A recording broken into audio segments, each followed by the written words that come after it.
Woo! Hello everyone. Welcome to this week's Paint With Me Live. My name is Brittany Lewis. I'm a professional graphic designer and illustrator, primarily an illustrator. And Sundays is the day that I work on my dream project, the Cosmic Gateways Tarot. So today, I just got done running from one room to this one just so I could be here in time. But today we're snowed in. we are good and snowed in on this beautiful Sunday afternoon. So if you're snowed in with me, welcome. Let me know where you are, what the weather is like where you are.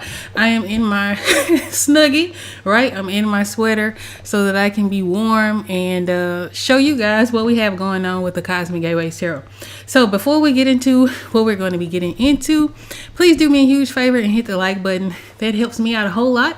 That helps this channel grow because I do have a goal of reaching 1,000 subscribers. And also I just want people to find out about the Cosmic Gateways Tarot. So liking the video helps push this out to more people so that more people can learn about this particular project.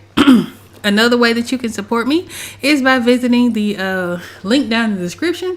I'll have posters and canvas prints and journals and all kinds of things. So if you like the type of art that I create, if you would like to see more of the art that I create, I have all of that available down in the description, as well as a way for you to reach out to me. If you think I would be a great fit for your project, there is a way for you to hire me. So I hope you all are doing well. I know the majority of the viewers for this channel are in the South. So if you're in the South and you're impacted by this winter storm, or if you're in the part where there's tornado warnings, because there's a whole bunch going on, I hope that you guys are safe. I hope that you guys are warm. I hope that you have all of the things that you need in order for us to make it through this week. Now, the storm part where I am is over. I think today was like the last day of the snowfall and the ice, rain, and all of that. However, we're going to be here for a while because it does not get above freezing long enough for another few days. So we're going to be snowed in pretty good.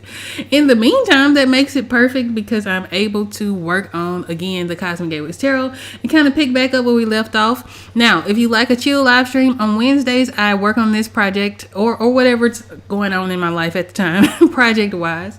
But this past Wednesday, I did work on the Five of Wands some more. So just in case you missed that, you can go back and watch the replay.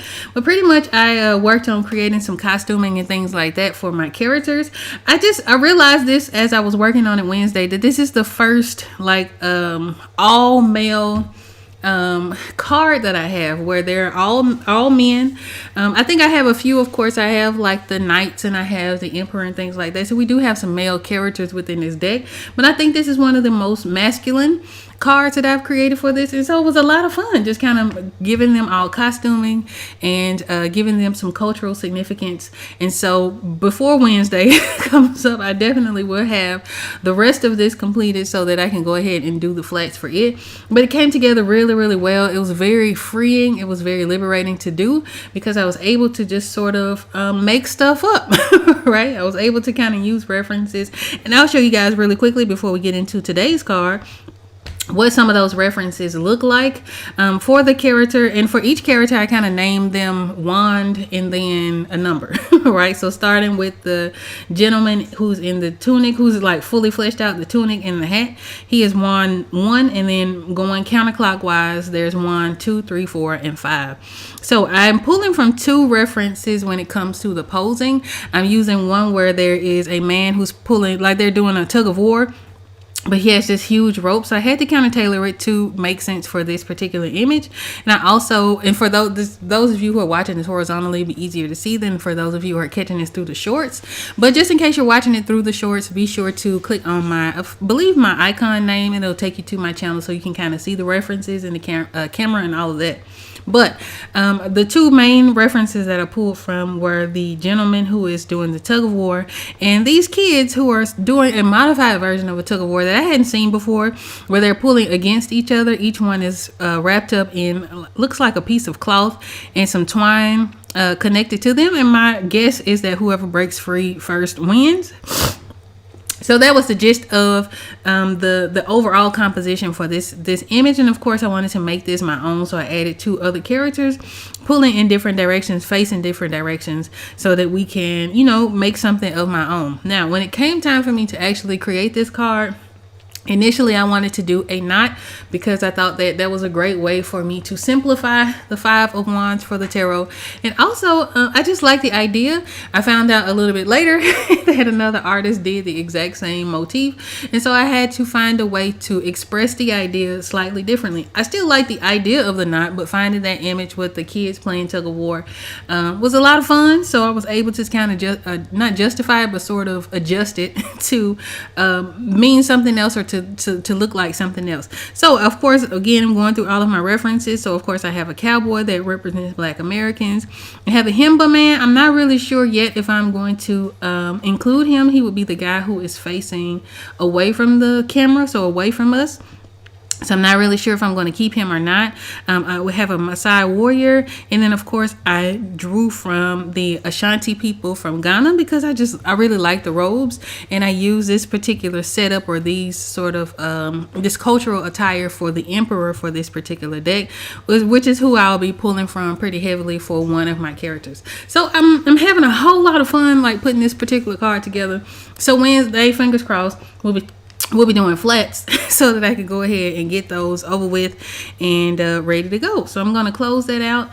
I'm going to save it really quickly, and then we're going to move on to our Five of Cups. Now with the Five of Cups, the Five of Cups is all about changing your perspective. It is a card of grieving though. So the character in it is grieving. The character in the original source material is grieving the loss of these 3 spilled cups. But in that grief, they're unable to see what is available to them. And so my way of changing the way that looks, or finding a new way to depict that grief, is to have our main character sort of kneeling down and looking at the spilled cups. But all she has to do is stand up to change her perspective, to sort of get a new point of view in order for her to, move forward, right? So I left off on this card working on the Buddha statue, so we're gonna pick right back up right there. I think last week in the live stream I was working on the sphere in the background. Now I am running into a little bit of a hiccup. Anytime I can draw from reference, it tends to look exactly like the reference in terms of like the realism and things like that. So I am not sure if I am going to keep that because I don't want it to be too realistic for these cards, or if I want to stylize it a little bit, maybe tone down some of the contrast in the different elements. I'm not really sure. That is something that I'll be kind of keeping in mind as I move forward through this card, and then I'll make my adjustments as I see fit. So we're gonna work on this Buddha however he looks. It's how he's gonna look, and then I won't make any like color adjustments or anything like that until I have all of my items complete, and then I can kind of match and change things as I see fit for each card moving forward. So again, if you guys are snowed in, if you're at home, I hope that you all are safe. I hope that you have all that you need, and I thank you for watching. Whether you're watching this live or the replay, I really appreciate you for being here. I don't have a whole lot on my mind today. As you can see, of course, I'm definitely still in PJs and like sweater and all of that because we're here, right? Very much snowed in. So leading up to, I guess, this snowstorm, kind of following the weather, it sounded like a whole bunch of different reports, right? It was like nobody knew exactly what was going on. All I know is that for each model that they show, and this is like nationwide from Dallas, I believe, to like DC, all of it showed Memphis getting hit with something, right? So we definitely, again, are sort of experiencing that. It isn't, thankfully, as bad as it has been in years past. So I'm really, really grateful for that. Woke up with power and water. Hey, Black Setsu, so happy to see you. We woke up with power and water. So for that, I am definitely grateful because we've had a couple of years where we didn't have that luxury, right? Or, we didn't have that necessity, I should say. So I'm super happy to have that. Super happy to have the internet. Super happy to have access to you guys so that you can kind of see the progress for this particular card. And of course, if you're here joining us, Black Zetsu, I see you in the chat. I thank y'all for joining because you could be doing anything, but you're here with me. And so I'm glad to have you. So on this Buddha, I'm having a lot of fun, or was having a lot of fun when I began this, because I'm able to sort of get this stone texture using two brushes, my two main brushes. I'm using my chalk brush, and I'm using like a hard round brush. I'm primarily sticking to the chalk brush because that's giving me that stone texture. So it's really, really giving me the effect that I want. And then anytime I need to do some details, such as this curve in the coil, I'm able to do that with my regular sort of flat round brush. And then I can go back over it, or go back over the rest of the details with a chalk brush. So it's really nice. It's been super duper soothing. I think when I was working on this last, I was again watching a comfort show. I had the TV going, watching a comfort show, and was just kind of allowing myself to go with it, right? To go with the process and all of that. So this has been really, really nice because it has so many coils and stuff. Hey Montreal, look at y'all showing up in the chat. Because there are so many coils, it can be kind of monotonous, but at the same time, I find it very, very soothing. So, again, since we snowed in, this is something that I can kind of do and play with and like enjoy while I got my little heater on. I got a pot of chili on the stove. We in here, right? So I think we're gonna be all right. But yeah, it's really, really soothing. So another thing that I've been thinking about doing, and I've been talking about this quite a bit, is making some content around traditional medium. And by traditional medium, I mean like old school paint, drawing, pencils, pencil drawing, ink drawings, and things like that. So I actually purchased myself an acrylic marker set, which I have here. I have not opened it yet, so I'm super excited about this. So we'll get into some of that. I have a picture that I would like to draw with it, right? I've never used acrylic markers. I have used plenty of acrylic paints, and of course portraits is my thing, right? So I'm going to challenge myself here in the next little bit to create a portrait, and it'll be a self-portrait, so it won't be something like that's new to me, right? Because I find that I have a very easy time drawing myself. So it'll be a new familiar subject matter. It'll be a familiar genre of artwork, right? It'll just be a new medium. So I'm really excited to see how that goes. I have no idea. I was thinking about making that the live, so it will be a different setup. I was just gonna put the camera over like my work area, right? And then show you guys that. So we may do it live. I may not. I'm not real sure yet. But that is something that I want to experiment with. And it's just been calling me just to kind of do some regular artwork. I have not done that in a while. Also because, as I mentioned to you guys, I have been wanting or actively looking for an apprenticeship with tattooing. Getting back into traditional art is going to like prime me for that, right? I feel so. Even though I don't think that I've lost the skill to draw, I just think having that tactile feel of pencil to paper, or ink to paper, or marker to paper, or marker to canvas, I think will sort of help prime that. And I have to get stuff together for a portfolio anyway, so it's a win-win, right? And if you're watching, because I know that we have viewers who own shops, who know folks that do tattoos and things like that. If y'all are looking for an apprentice, hey, I'm here. Right? One of the things I'm learning is I've gone to different shops and I've talked to quite a few artists. A lot of them seem very jaded by the whole apprenticeship situation, which I find very interesting, but it also sort of points to how intimate I guess that is, because you're working side by side with someone. That person has to trust you, right? You have to trust them to be able to guide you in that journey and all of that. So it has been a process. It is something that, again, I have been curious about for a long time. I just now have the time to pursue it, right? So now is the time. So I am actively looking for that and getting into that and all that. So that's been fun, right? Just it's been fun. It's been sometimes discouraging, depends on how it goes and how those conversations play out, but it has been very much interesting, very much a learning experience, just going through the process of trying to find an apprenticeship, right? And learning sort of the ins and outs of different people's opinions of it and their experiences of it, and also having empathy, because I understand I look at it in the similar sense of someone of me mentoring someone in digital art or in tarot reading or something like that. It does take a great bit of energy to pour into someone. So I get it, right? I understand all the no's. I completely understand. One lady was like, I've been taking apprentices since 2020. And she was like, I'm tired. I was like, I can't even be mad. at it. I understand. So that has been certainly a journey, and it's been interesting. It's been, again, highs and lows and all of that, but it's just, part of the process. So again, if you're watching this live or the replay, I'm glad you're here. I hope that you guys are, taking the time to enjoy your snow day if you can. Again, if you got power and water and things like that, count yourself blessed, because there are plenty of people who do not. And so I hope that you guys are making the best of it, making the best of this downtime, and sort of making the best of, setting yourself, resting if you need to, if you got to work, make the best out of that, and just kind of do the best you can in these circumstances. But I hope that you all are safe. I hope that you all have the food that you need, right? I know that a lot of people were, sort of making commentary about Tennessee. A lot of times it depends. Tennessee's weather is interesting because we have lots of different landscapes, right? So where I grew up around a lot of mountains. So in that region, because the city that I grew up in sits sort of in a valley, we're sheltered from a lot. Not to say that doesn't happen, because it did in the 90s. We certainly was hit with a huge blizzard and all of that. So that happens, right? But for the most part, the weather there is a little bit milder than it is in West Tennessee, where I am now, where it's flat, right? It's super flat.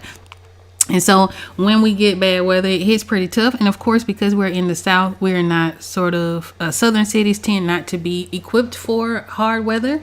And by that, I mean that we don't have the infrastructure for it. So I know a lot of people are like, well, I live in Chicago and I live in the Midwest and I live in this cold place and that cold place. But those places are equipped to deal with hard weather, right? You got your snow plows, you got your salt trucks, you got insulated piping and all of that set up so that when winter comes, y'all are ready for it. The South is not like that, right? We're used to hot summers, not so much super cold winters. So we don't have, so what happens is, in our case, we have a lot of ice. The ice causes power outages. There were a few years ago where water mains were breaking all over the city. So for like weeks on end, we didn't have running water, just because the city isn't set up to handle those kinds of emergency situations and things like that. So if you are in the South, of course, I hope that it's all working out for you guys, because this has been sort of the way it's been for the last few weeks. I will say that this year it seems like Memphis has a better handle on things. They had someone come up from Alabama with like power line trucks. I saw on the news. So I'm thinking that, things are faring a little bit better. I don't know that I've heard any reports of power outages in the city, but I have no idea. Right? So I just know that for now in our neighborhood, we seem to be pretty good to go. So if you are again in the South or in an area, because I don't think it's just the South, I think a lot of it is, but I think it's headed towards like New York and all that. So if you're experiencing some bad weather, I hope that you guys are doing all right. And I hope that you got what you needed from the grocery store. That was another thing I was seeing. People was like clowning folks for like doing some shopping. Now, some of it probably was excessive, because again, if the power goes out, unless you have like a gas stove or a grill or something like that, you may not be able to use some of the things that you purchased, but it's going to get ate anyway. You go eat it regardless. You still got to eat. You still got to have food in the house. So my thinking was, best case scenario, it does nothing. You got food in the refrigerator. You good to go. Worst case scenario, it does something and you still got food in the refrigerator, and you good to go. So it was a matter of being prepared as best you can, again, because we're not sort of equipped for certain types of weather, where our northern cousins are certainly used to this kind of stuff. And for them, snow is usually what they do. For us, ice is the thing, right? So we have to deal with the ice. But again, it fared well. Now we on day 2. We're gonna see, fingers crossed, putting it out in the atmosphere in the world, that everything continues to be okay. But if not, I hope that you guys are able to get out and get the things that you need and find the shelter that you need in order for you to remain safe and warm and fed and all of that. All right. So while I'm running my mouth, what I'm doing is just kind of following the guidelines. Now, I just did this particular, this one right here. I don't know if that circle showed up, but I did this big old honey bun. I don't really like it yet. So what I'm doing is sort of moving around, and then I'll come back and make my tweaks. Again, I don't know if it's monotonous, but it's very comfortable. It's very relaxing for me to do. These little cinnamon buns, and I thought, what a good way to spend the snow day. Now I've also been spending it by playing I got a Game Boy Color, playing a Game Boy Color channel in my inner child. I've been enjoying that a whole lot. Again, I got these new art supplies that came in, and the old ones as well, that I would like to sort of play with, that'll kind of keep me busy and occupied, trying not to eat up all the snacks. You know what I mean? I think that's the caveat with having food prepared for like bad weather, is that now you have access to all these extra snacks and things like that. So trying not to do that, but just overall taking each day at a time, staying warm, staying comfortable, and enjoying it, right? Enjoying family being at home, enjoy, watching movie marathons and things like that until we're able to kind of get back out in the streets. And because I'm a homebody anyway, to me, this is the ideal situation to be in, just to kind of be at home, be comfortable and things like that. All right, so I'm going to zoom out here. Actually, what I'm going to do before I zoom out, I'm actually going to turn off the sketch, right? Turn off the sketches to kind of see if we can see the cinnamon rolls, right, without the lines. Sometimes when I have my sketches turned on, and you guys, just in case you miss it, I'll turn it on just so you can see. It gives me a bit of a false read because we have the pencil lines, and then it looks more in depth, right? It looks like it has a lot more depth because those lines are sitting on top. But if I turn those lines off, I can kind of see where I need to add some contrast and things like that. So I'm going to spend this little bit of time doing that. I'm going to add in some little contrast, and I'm going to use my hard round brush in order for me to get that similar look as having the sketches turned on. So we're going to go through this just a little bit, and I'll come back and do like a deeper dive into it here in a bit. But for now, I just want to be able to make sure that I can see sort of the separation between each knot outside of like that really bright highlight, right? So we'll kind of do something like this. Another way that I can approach this, just in case I'm not really sure where the separations are, I can turn my sketch back on, and then what I'll do is lower the opacity a little bit more, just so that I have, I can still see it, but not quite as strongly, right? So if I turn this down, if I turn it down some, I can kind of see what needs to be addressed, right?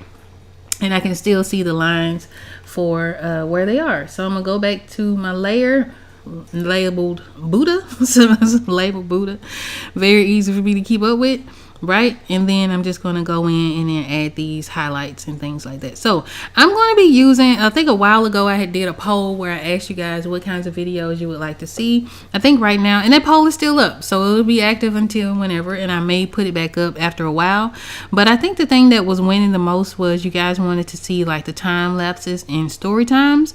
Just to give you an example of what that is, there is a video on this channel that the thumbnail says "do that shit scared," right? So in that, I talk through the video, but it's pretty much a time-lapse video, and I sort of talk about my battle with procrastination, right? Specifically when it comes to like fear-based procrastination, meaning putting things off for later, but because I'm afraid, right? Not putting it off for later because I don't have the time, not putting it off later because I don't have all of my ducks in a row and anything like that, but putting it off for later because I'm scared, right?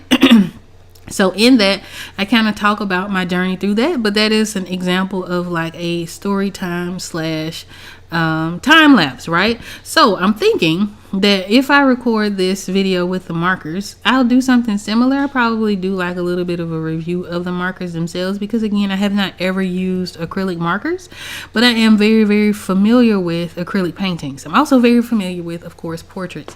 So I would like to kind of put that to the test, but that is my goal. Probably this week sometime I'll work on that. The picture that I would like to draw is, of course, a self-portrait that I took back in 2018. At that time, I had really long locks, like super long locks, right? Dreadlocks, for those of you who don't know what locks are. So I had super long locks, and in that, I was going to a wedding, my friend's wedding in St. Louis, and I was like, I needed to do something with my hair because otherwise it's just really long. And so I did this thing I found called a lock loop, I believe is what it was. I used to wear it curly, so I would wrap my hair up in these like pipe cleaners or rollers, depending on how I was feeling and however long my hair was at the time, and I would let it sit and then take it down. You have these really beautiful curls, right? But I found an alternative to that. So the alternative was to do the pipe cleaners, right, as normal, but like loop it onto themselves. So it made my long hair look a lot shorter, right? And it also had a certain look to it. But when I took them down, all I could think of was, I was like, I look like Michael Jackson from the Wiz. And I took this picture, and I don't know why it's just a cute picture. It's of me, of course, but I just think it's one of the cutest pictures. And it was just funny to me, right? The way that I looked at this particular, at this time, me doing this experiment on my hair right before going to a wedding. And so I want to draw that. So I'm going to draw that particular picture. And then, of course, if you're watching this live, you'll hear the story again. But for those of you who may not see that video, that's sort of the backstory of that image. And so I want to draw that, and I'm going to tell that story. Right? And of the wedding, of course, because it was a really, really nice wedding. I've only gone to a couple in my lifetime. That one was real nice. It was my college best friend's wedding, and I was really, really happy to be there. And she had an open bar, and it was a nice time. It was a really nice time. So I really want to. So I will be sort of drawing that image, and I might even draw the Michael Jackson reference, because I see it was. I guess it was a little bit of an inside joke, because I sent it to my mom, and I was like, "Ma, look, look like Michael Jackson, right? Make her laugh for the day." And so yeah, I'll do that, and maybe I'll do the other as well, just to have something else to draw. I'm really, really curious, because anytime I see someone use the acrylic markers, rarely are they painting like melanated people. Just say it like that. Rarely do they paint melanated people. So I kind of get a little bit of I'm just really interested to see how capable these markers are. Now, I didn't get a huge set. I know there are sets with hundreds of markers and things like that, so that you have a large color variety. I think this one is 48. And I don't believe, just based on the little color key on the back side, I don't really see any flesh tones like for darker skinned people. So I'll be really, really interested to see how well I can, or what I can do with the colors that are there. That'll be a lot of fun. I also bought them because they remind me a lot of gouache, which I would like to experiment with as well. So we'll get there. We'll just kind of see what happens. I got my picture ready. I found it last night. So I'm real excited to kind of experiment with it and kind of see what I come up with in terms of using the limited color palette, and then using the tool, which is very unlike doing like regular acrylics, because with acrylics I can just pour out the paints, mix the colors that I need, and then it doesn't really matter how limited my palette is. I can just make the colors, right? But with the pens, just kind of at the mercy of what colors you have available. So I am excited and interested to see what comes of that. And again, this is just really scratching the itch that I have to work in traditional mediums. Now, I also have a set of water soluble oils that are like 10 years old. I got some watercolors that are like 10 years old. You got all kinds of stuff in there. So what I would like to also do at a certain point is maybe I'll draw the same portrait, just so I can have a way of comparing the images and things like that. But I have those I would like to experiment with. So yeah, be on the lookout. There are going to be lots of videos coming up. Also lots of videos as it pertains to digital art, because I know that we have some digital artists or beginner digital artists on the channel that follow the channel that are wanting to learn sort of the very basics, where to start with digital art. How do you get into it? How do you find like clients, and what kinds of events and things like that? How do you use the programs? I think all of that is very important.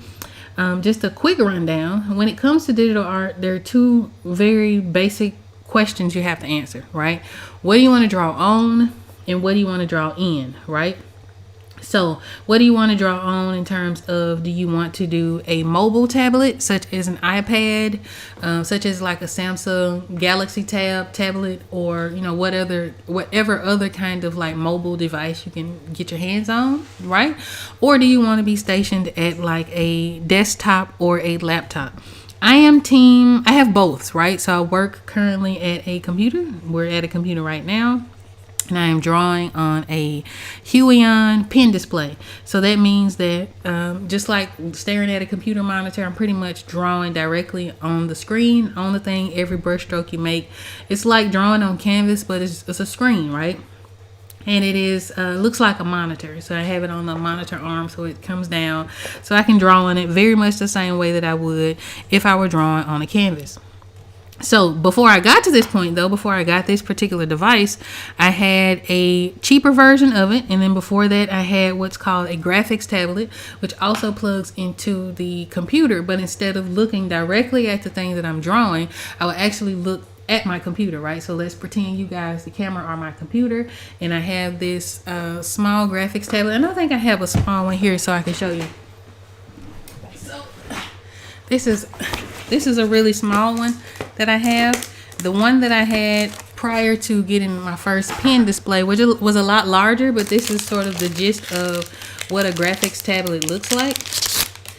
It looks like this, right? So it's just this it. And it comes with a pen, and you hook this up to your computer, and then from there you draw on it. So there's a little bit of hand-eye coordination that has to happen because you're drawing on this blank surface, right? So you have to look at the screen, and so I learned that way. That's how I got into digital art. The initial very first graphics tablet that I had was a little bit bigger than this. I would say it was probably the size of a piece of paper, maybe a little bit smaller than a piece of paper, but it was a Wacom bamboo. I don't know if they still sell bamboos right now, but this was, I would say, about 2006, 7, or 8, somewhere in there, right?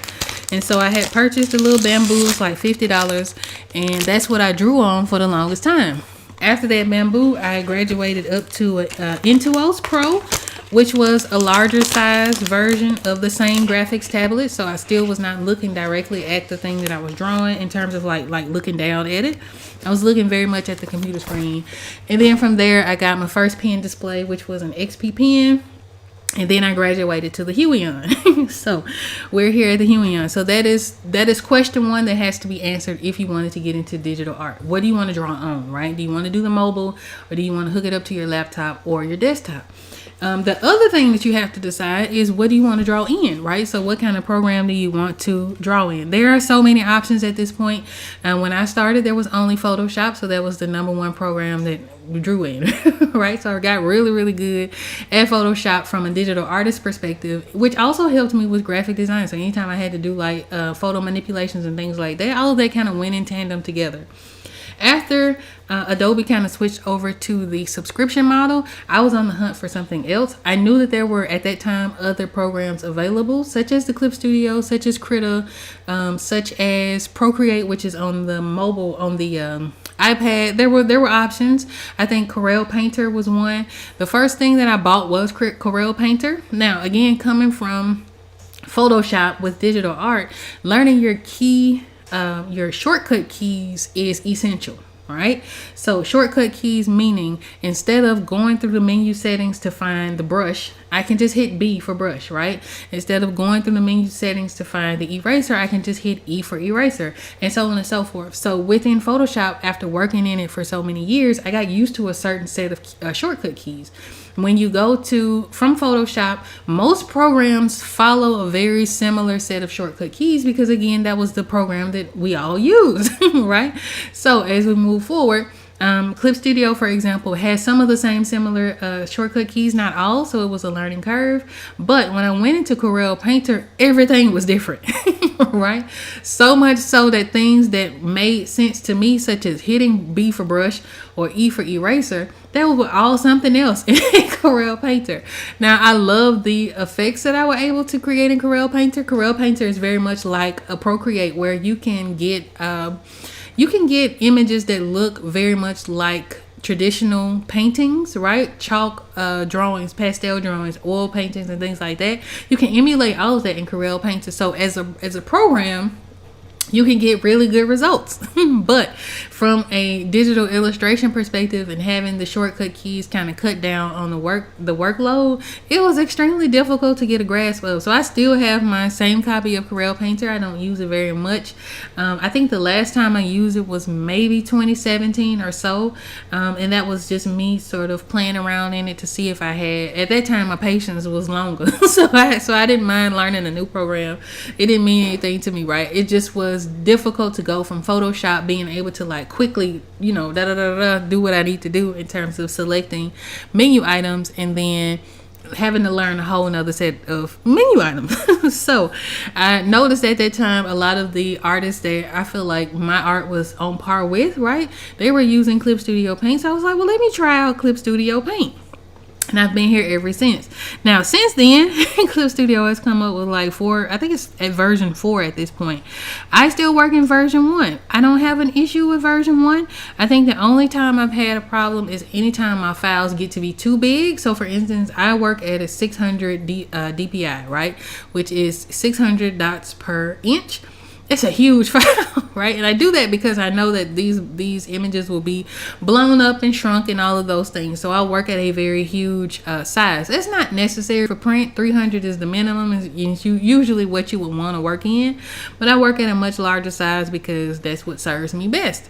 Now, anytime I have a card with a gajillion details, Clip Studio has a hard time handling it.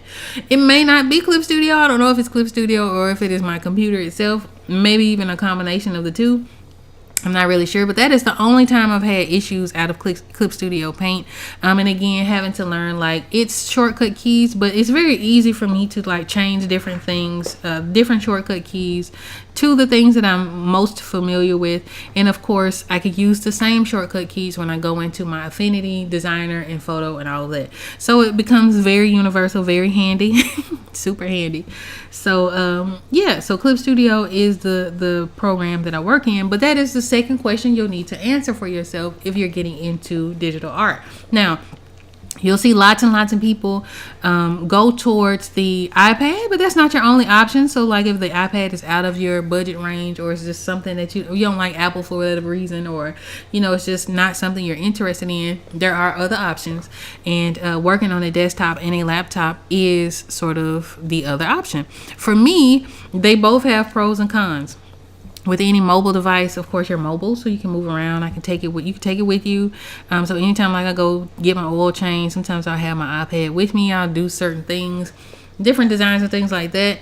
But with those mobile devices, you are limited in certain things. So if you get Clip Studio, for instance, on iPad, you don't get like the full program, if I'm not mistaken. If you get Procreate on iPad, you're limited by the size of your canvas will dictate the amount of layers that you can use. Now that may not be a huge deal for some people. For me, I don't know. I don't do a whole lot of finished work in Procreate. For me, Procreate is very much a sketching app, right? Only because I just don't have the patience, right, to sit and learn it. Okay, so I'm kind of used to what I'm used to. One of these days, maybe I have said I would challenge myself to create a full illustration in Procreate. But until then, for me, I'm just more comfortable on the desktop, and I have it set up on my desk, and I have my screen display. And that's what I do my digital illustration and graphic design in. So you have options. Sometimes you can get a little bit of analysis paralysis or fatigue when it comes time to make your decisions and things like that. But that is something that I would like to explore a little bit more in depth for those of you who are looking to get into digital art and may not know exactly where to start, or may feel like you have to have an iPad, or you have to have Procreate, or you have to have this or that and the third. There are lots and lots of options, right? I, again, really enjoy the pen display because, for one, it's like drawing on butter, right? I know some people have a hard time sort of grasping the tactile feel of drawing digitally. This particular tablet, I guess you could call it a tablet. This particular pen display, right, has like a paper-like feel to it, so it feels very much like drawing on paper. So it's easy for me then to go back into my sketchbook, and it doesn't feel as weird. Now, I do know this is just me being fully transparent.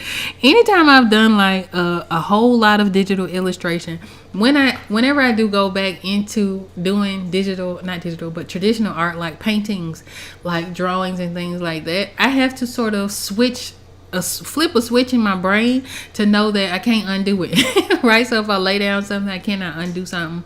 I can't zoom in. I remember some years ago I was like heavily into digital art, and I remember I don't know why. I guess I had been like super focused on one thing, and that's all I was doing. And then I went to do a painting, and I could call myself pinching the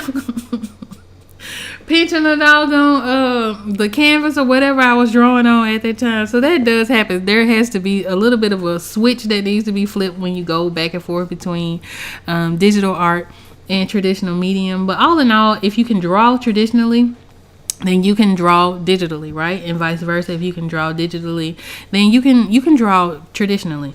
I think that's something that a lot of the people who are pro AI, that's one of their and it all comes down to not understanding what digital art is anyway.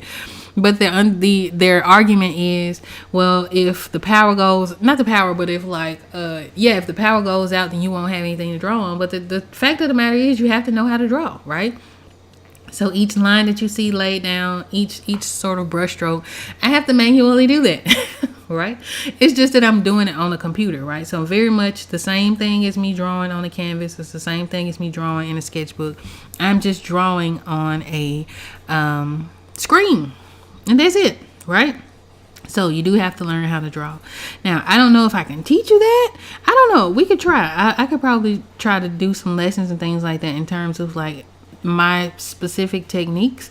I know that's something that a lot of artists kind of shy away from, because we do live in a time where, and I would say it's probably always been like this, right? Where people will steal your stuff. That happens. I don't think that, it's only so much people can kind of mimic. Now, I have seen people, like for instance, there's a super popular artist by the name of Loish. I've seen there's like one specific artist, I don't know her name, but her work looks so much like Loish's work, right? So that does happen. There is a little bit of a difference in terms of like their style and things like that, but it is so very similar to the way that Loish does her work. So that happens, right?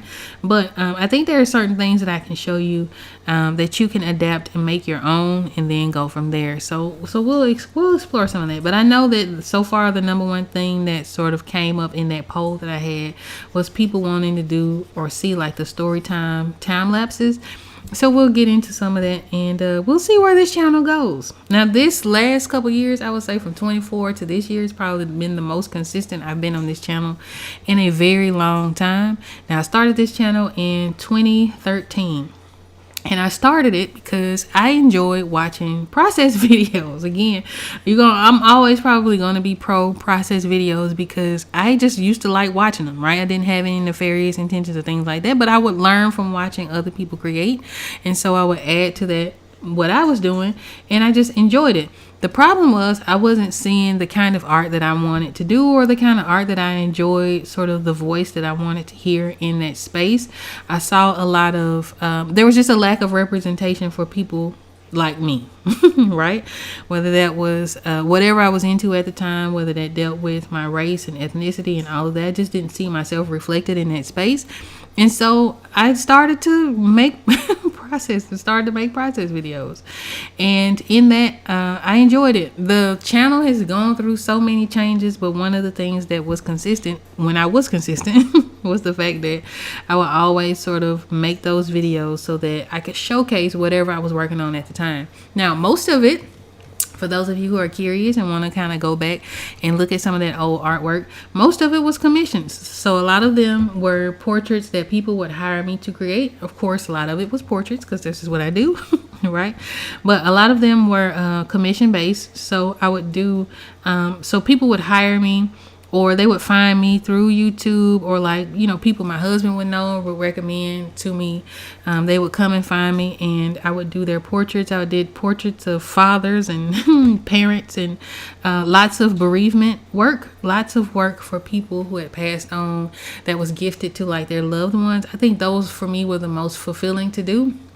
And I don't know why I attracted a lot of those types of portrait commissions, but I did, and I loved it. And I always handled them with so much care, and it was always nice to see or like to hear about the receiver's reactions to those. And so a lot of the portraits lean in that avenue. Some of them, again, were commissions. For instance, the Civil War soldiers that I have featured on this channel, those were commissioned by just people who have known me for years and just wanted to support me and knew that I would just handle that work with great dignity and great care. Not to toot my own horn, but that's just what it was. And so I just really, really enjoyed doing those kinds of things and finding out the backstories behind the pictures, and again, seeing the reactions of things like that. So I had one that I did. So I did 3 of the Civil War portraits. And shout out to Mr. Phillips. He is the person who commissioned all of those. So shout out to him. I don't know if he watches this or not. But I remember that I used to record all of them, right? So I had gotten to a point by the last one I did, I was like, I'm not recording this. Like, it takes too much effort to set up the camera. I just kind of want to paint and get it done. But I had recorded and made videos to the 2 previous ones. And so by the time I had gotten to the 3rd one and I'm thinking it's not that big a deal. But I remember getting a phone call. I was like, where the video at? And I was like, I know I'm Shane, y'all. I'm sorry. I felt so horrible. I felt so bad. And I guess, I think I took for granted how much people enjoy seeing those kinds, especially if it's something that they themselves are purchasing and like having commissions and things like that. So I certainly took that for granted, and I feel so horrible. I wish I had recorded that last one. I wish I had, but I just didn't feel up to it, right? But a lot of the work that's on this channel is that centered around that. Some of it is stuff that I had gotten ready for conventions, because I was doing comic book conventions quite often, and it just gave me something to paint, right?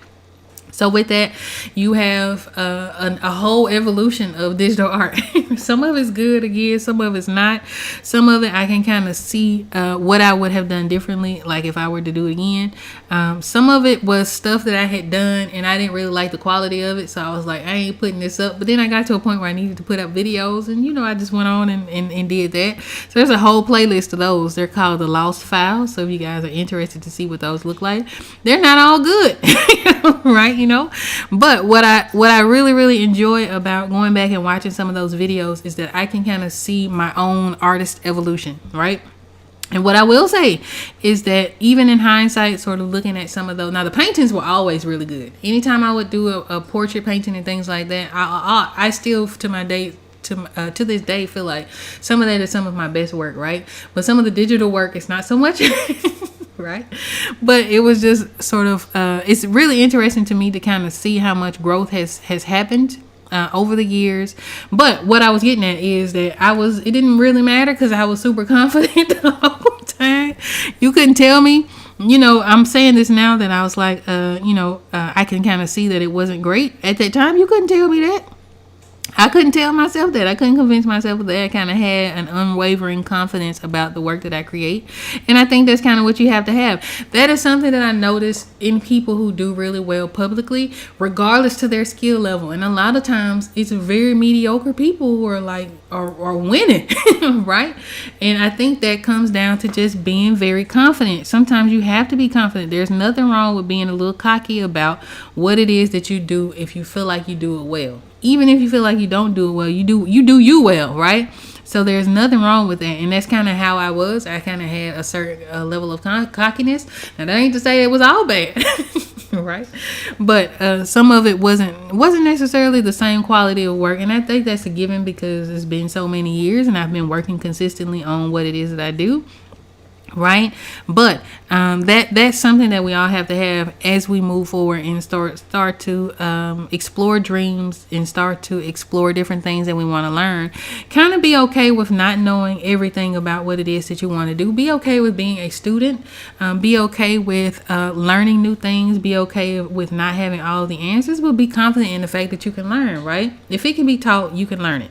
That's how I feel. If it can be taught, you can learn it. So you kind of have to have that level of confidence and belief in yourself, and then you move forward and be okay again with making mistakes. Be okay with making mistakes out loud, right? Sometimes our egos get in the way and we feel like we can't we can't share the part of the struggle part of learning, the ugly stages of art, right?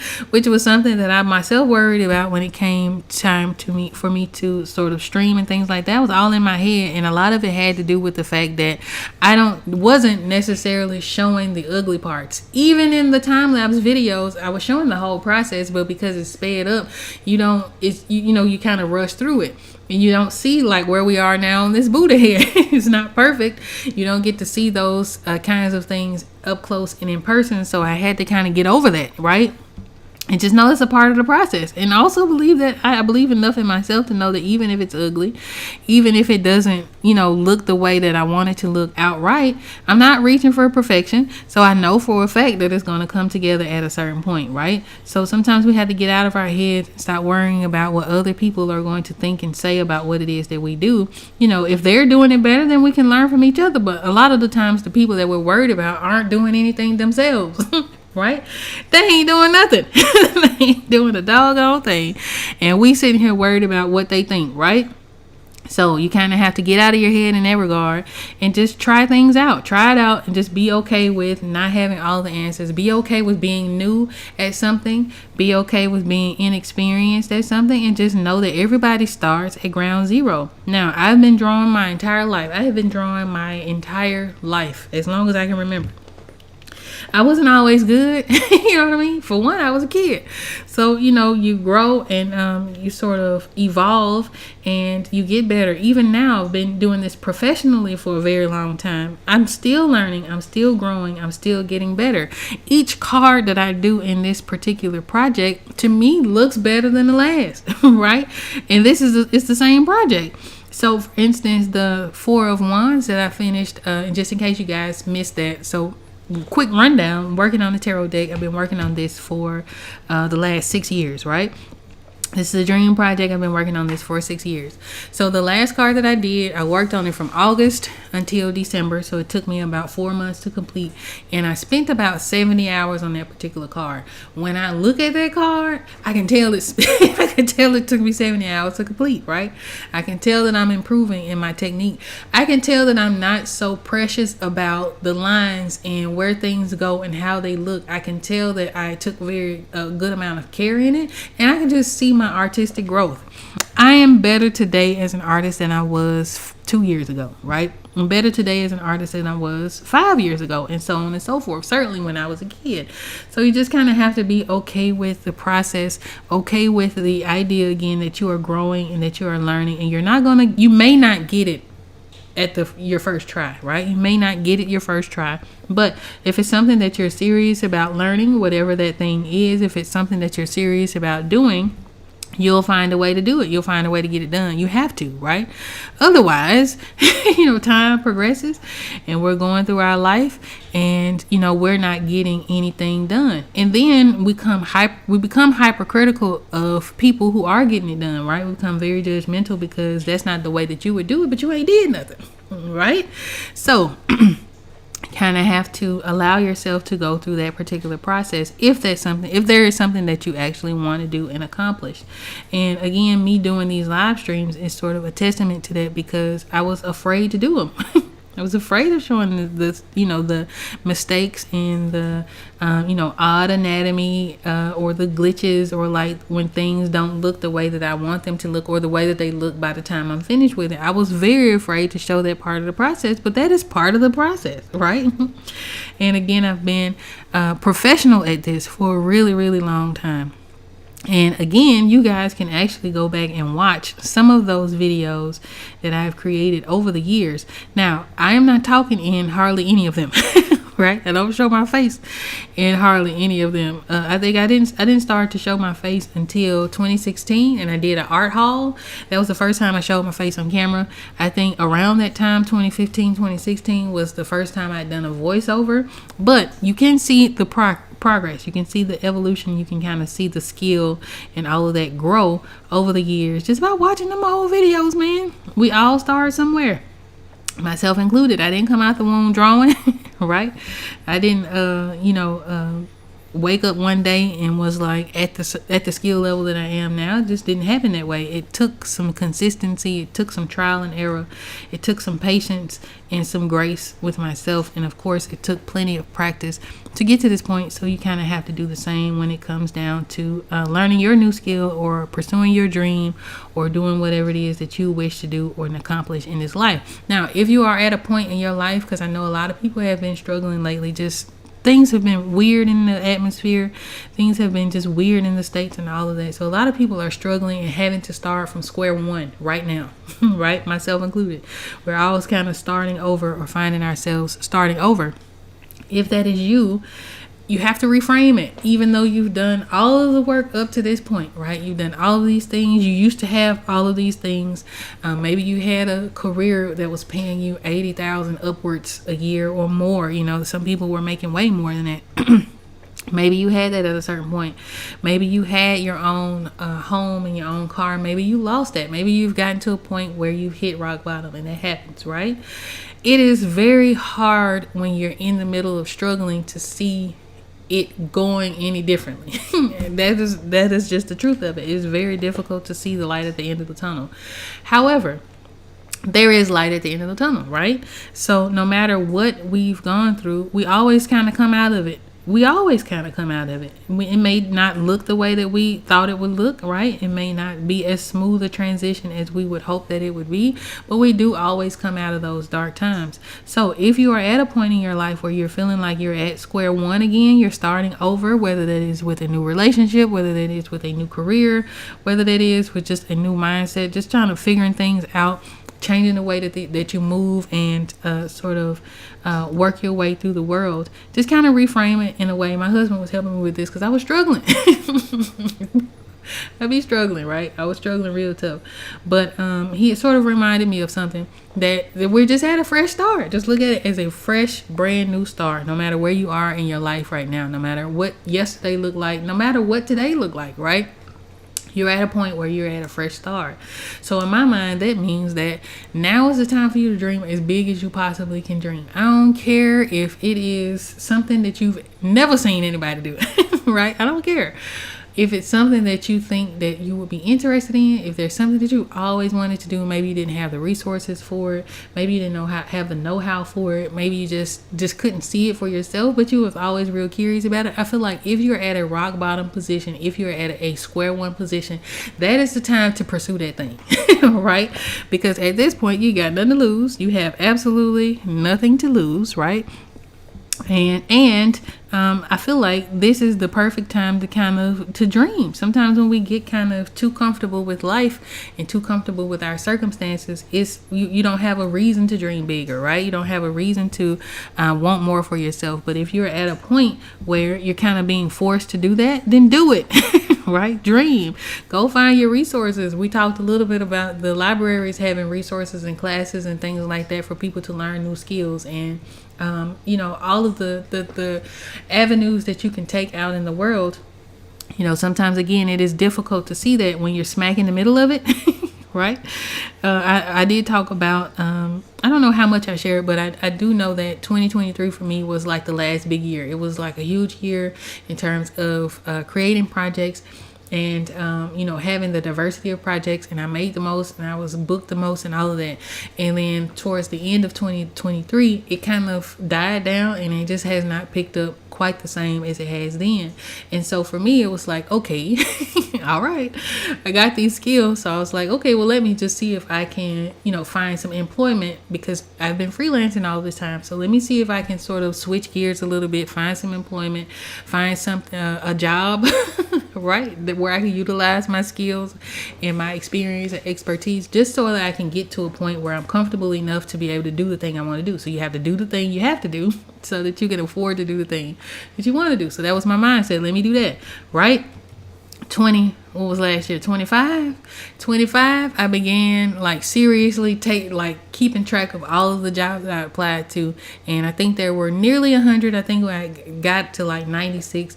No interviews, right? Straight rejections. I was getting sometimes 5 or 6 rejections at a time in my email, and that can be completely disheartening, especially if you're a skilled individual, especially if you're qualified, you're applying for these things, but I was feeling like maybe it's me, right? It wasn't just me. Lots of people are having this same struggle. And so in that, I was like, okay, fortunately for me, I don't have to necessarily make any drastic moves or anything like that right now, right? So I kind of have a little bit of a support system, so it wasn't super imperative. I would love for it to go ahead and happen, some kind of breakthrough to happen, right? But it wasn't super imperative for me to do. So it gave me the amplitude, or kind of gave me the not amplitude, that's the wrong word, child, but it gave me the opportunity, I would say, to focus on that thing that I wanted to do. So again, last year I think I ended up creating, I think, how many did I say? 9 cards last year, whereas the year before it only done 3, So I was able to kind of focus on doing that a little bit more. If you are having to take up a shift as a waitress, because that was something I had to think about, going back into bartending and all that. If that is something that I had to do, then at least I have, this as well, right? So at least I have time and energy to work towards something that I actually want to do. And that's kind of how you have to do it. You have to do what you have to do so that you can afford to do what you want to do. But you have to be clear about what it is that you actually want to do and do it, right? Take those steps to learn those skills. Take those steps to meet people in that industry, whatever that industry is. Do your research, read books, watch podcasts, and as long as they're productive, right? Watch podcasts and things like that in order for you to get to the point where, again, you can kind of focus on the thing that you actually want to do, because that ended up balancing a whole lot of things out. Now, that's not to say I hadn't been struggling, because I have. Right? I have, especially coming from having a certain level of success as an artist, and then having a lot of that sort of fall to the wayside for a number of reasons. One, people can afford to hire graphic designers and illustrators at the same rate that they were many years ago, right? You also have the advent of AI. So for people who definitely can't afford it, that is a feasible method for them in their minds to be able to go that route, regardless to whether I agree with it or not, regardless to whether I think it's ethical or not. I do understand sometimes you got to do what you got to do. I get it, right? So that's been something that I've been contending with. And then when it comes to like the job market for the the listings for people who have the skill set that I have are combining like 5 or 6 different types of designers into one job, and then paying you for a senior role, oftentimes, the rate of someone who is fresh out of college, right? So they're not paying a whole lot, then they're not hiring. So it's a whole thing, right?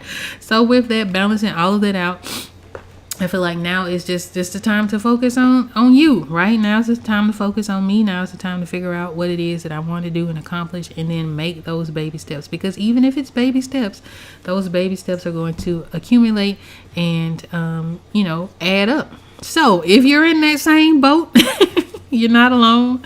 You are not alone, friends. I promise you ain't. I saw one artist recently who I had a video saved from her for a couple of years. I haven't watched it yet, but I had it saved, and I think in that initial video she was speaking about how she became like a 6-figure artist, and she's able to I'm sure do the things that she wants to do, and she made a business out of her skill and all of that, which I find extremely inspiring. I came across a video of hers yesterday, right, where she also is in the same boat as a lot of us, where she is maybe not making the amount of money that she used to make just because hasn't been available to her, right, of late. Now, that's not to say that everybody's out here struggling. I don't think that everybody is. I think enough of the economy or enough of the population is that it is having quite a bit of a trickle-down effect on people who were previously quite successful in terms of like financially successful, right? So if again you're in that boat, you're not alone. I know that it is devastating sometimes and frustrating and sometimes very, very scary not to know what's coming next, or like what move to make next, or what you can do to better your circumstances and all of that. But you're not alone. I don't know what kind of comfort that may bring, but it's not just you. You're not the only one, right? A lot of us are sort of feeling the pinch. And for me, again, I started to notice it in I would say about October, November of 23. Now, of course, around that time, things typically slow down anyway, right? That's just kind of how it goes. People are ready for the new year and holidays and all of that. So things slow down. So as a business owner, I would always prepare for that, right? Mentally, physically, spiritually, financially, all of that. You kind of prepare for the slow season. The problem is that the slow season never stopped. Right? And I remember being in the guild and having some conversations, or just kind of listening, because most of what I did was just kind of listen and observe, but listening to other creators have a very similar issue with starting 2023. And I think all of this is just residual struggle from 2020. I honestly think that's what it is. Because prior to that, wasn't no problem, right? 2020 came, things shut down, and a lot of things shifted, and it has not shifted back, or at least it has not shifted to a point where people are able to sort of be financially lucrative as they once were, right? Or have financially lucrative businesses. It's just kind of how things are currently. So it'll be interesting to see how life plays itself out. I just feel like, rather than, I know sometimes, we can't help but worry about certain things, but if you can spend a certain amount of time working on something that you like and you love and you feel passionate about, being in environments that you like, you love, you feel passionate about, just doing something that feeds your soul in a very positive way, I just feel like that's going to make a lot of difference moving forward, because as we're watching and witnessing and sort of being outraged by this sort of power structure that we're living through is being dismantled, and with that a lot of things are changing that is affecting us very differently than I think a lot of us are prepared for. So that's just life, I guess, child, I guess. But again, if you are experiencing that, just know that you're not alone. You're not alone. So I just hope that watching me work through my dream project, child, invites you or inspires you to do the same, to learn a new skill. And I say that from the bottom of my heart. And I also say that from experience, again, because sometimes working on something that feels good helps to sort of mitigate those experiences that don't. Right? So if you're going to put your energy towards something, put it towards something that actually feels good, so that when it's time to tackle those really hard things that we have to tackle, you have the energy to do so, right? You don't feel so downtrodden and so beat up about it. You can kind of focus your energy in a way that fuels whatever you need to do to move forward. So yeah, life, on this snowed in day, right? So for me, like I said, waking up this morning, having power and water, I feel like makes that even small victories, right? It's a small victory, but I am very, very happy to have that victory on, in progress. I'm glad to have that, because there have been several winter storms where we didn't. So I'm very happy for that. So sometimes you have to just kind of reframe the way that we view things, reframe the things that we focus on, so that we can bring into our lives new, happier experiences. But you have to kind of decide what that means for you. So we talked a little bit about, some time ago, defining what success means, right? Now, somebody made a very interesting point, and that was that some people are not necessarily interested in changing things for the better, but more so changing their position in the problem, right? So changing where they land in that issue. So again, you have to kind of decide what success means for you, what it is that you want to accomplish, whether that's I want a family and people to go home to every night, right? If that's your goal, that's an all right goal to have. If it's I want to be able to buy whatever I want and not worry about robbing Peter to pay Paul to do it, then that's okay. That's perfectly valid. If it is you want to have a career that you can grow in and that you can love and make an impact on the world and your community, that's okay, right? That's a lofty goal to have. So you have to just decide or define for yourself what it is that you want, right? If it is success, what success means for you, because what it means for you may be different from our ideal of success, right? Define what that is, and I think in doing that, it helps you to start to do things that bring those ideas into reality, right? So you just have to give yourself the time and the effort to do that. Making the decisions, like I said, a lot of times is the hardest part. You just kind of have to make that decision. What do you want? What do you want out of your life? What do you want out of your experience? What do you want from your friends and your family? What kinds of relationships do you want? What kinds of business do you want to bring into your business, right? What kinds of clients do you want to bring into your business? All of that. You have to make that decision. You have to paint that picture for yourself so that you can start to work towards that. You can start to reach the people that fit within that idea that you have. You can start to sort of reach for circumstances and opportunities that fit within that level of success that you see for yourself, and then move forward. But again, have grace with yourself for the process. just know that it is a process, right? All of this I feel like is designed for us to learn and to grow, so that we don't pass on certain ideologies to the next generation, right? And then just kind of being open and honest with yourself for what it is that you want for your life. Now, back to what I'm doing. So for you guys who are watching this, whether you're watching this live or the replay, I really appreciate you for being here on this snowy evening. Because we are very much snowed in. I looked out my front door, and I could see like the sidewalk. Now I could not see the sidewalk, but like I could see where the sidewalk would be. And then off to the right of that is a huge like mountain of snow. So we're definitely in this bad boy for a while. And again, I really appreciate you guys for stopping in, whether you're watching this through the shorts feed or whether you're watching this through the regular live stream feed. I'm glad to have you guys here. I'm glad to know that you're doing all right. I hope that you're doing all right. So drop in the comments if you're watching the replay where you are, what your weather is like. What's the weather like where you at? The reports are all over the place, or were all over the place leading up to it. It was like, we don't know if it's going to be like Snowmageddon, right? Or if it's going to be, false reporting, because sometimes you get the sensationalism and all of that. We didn't know quite what to prepare for, but having gone through some significant weather changes and things like that over the last couple of years, we knew that we had experienced water outages and power outages. So that was the bulk of what we were preparing for. Of course, we had to eat anyway, so I had to go grocery shopping regardless. So it was a matter of, picking up a few extra things. There was some stuff I wish I had gotten. Like, I wish I had gotten, like, canned tuna and stuff like that, that doesn't require water to cook, just in case the water goes out.